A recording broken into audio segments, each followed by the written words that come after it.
இந்தா சாப்பிடு. வேண்டாம் சார். நான் இப்போ ட்ரிங்க் சாப்பிடுறது இல்லை. ஏன் உன் கவலை எல்லாம் தீந்து போச்சா? என்னன்னு சொல்லுப்பா.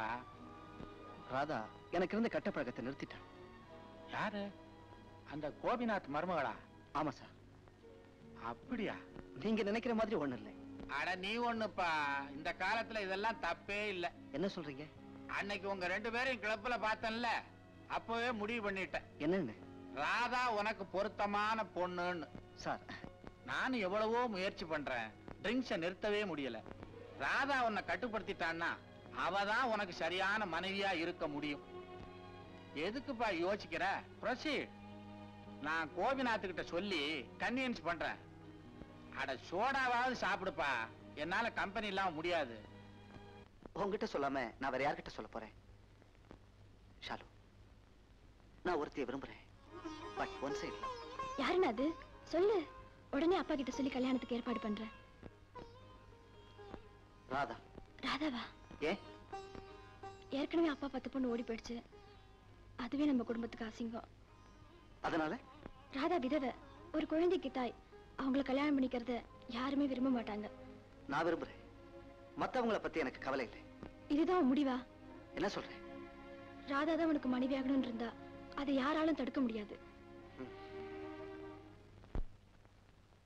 மே ஐ கம் இன்? வாங்க இன்ஸ்பெக்டர். இவங்க உங்க மருமக தானே? ஆமா. என்ன சார்?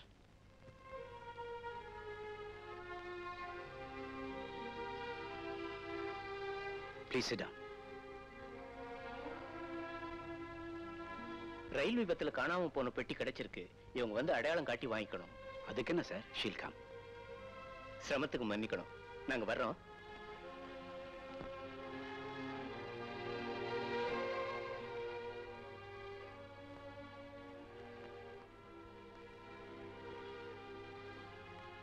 இந்தாங்க.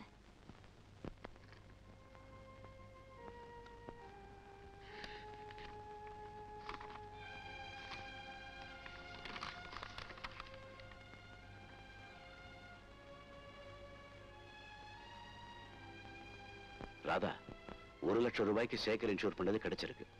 ஃபார்மை ஃபில் அப் பண்ணி அனுப்பு. அவங்க அப்பா நீங்களே பணத்தை வாங்கிக்கங்களேன். பணத்தை உனக்கு கொடுக்கணும்னு சேகர் இன்சூரன்ஸ் பண்ணிருக்கான். அதை நான் வாங்க கூடாதுமா? அதுல ஒன்னும் கவலைப்படாத. கையெழுத்து போட்டு பிரதாப் கிட்ட கொடு. இன்சூரன்ஸ் ஆபீசர்ஸ் எல்லாம் ஃப்ரெண்டு. பணம் சீக்கிரம் வந்து சேரும். இந்தா.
ராமு,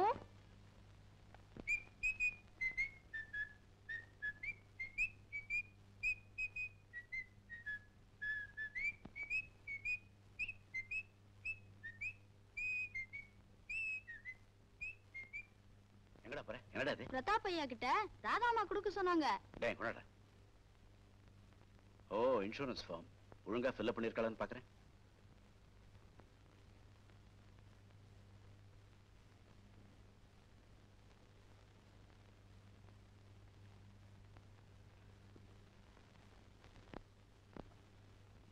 போடா, எடுத்துட்டு போடா.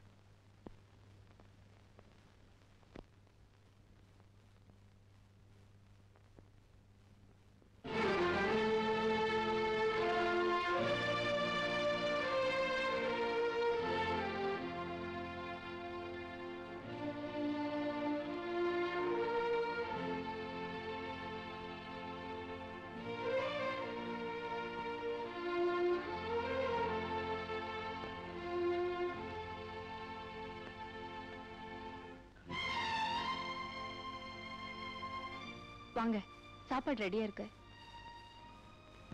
காலையில இருந்து நீங்க சாப்பிடல. எனக்கு பசி இல்ல. இப்படிதான் சொல்லுவீங்க. வாங்க. ம் ம்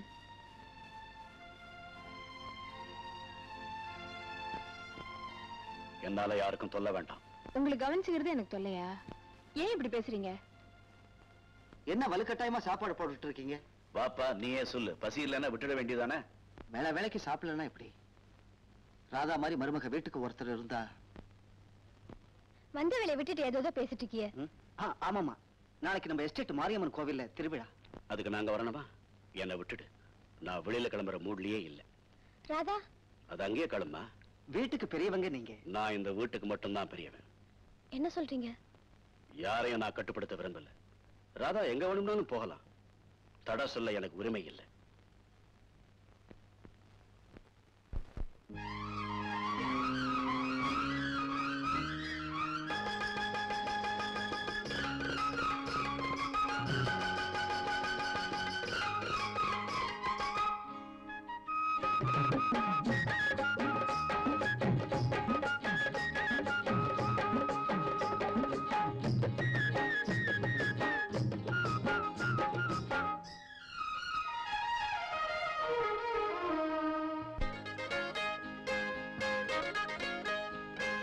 தேரோடும் வீதி எங்கும்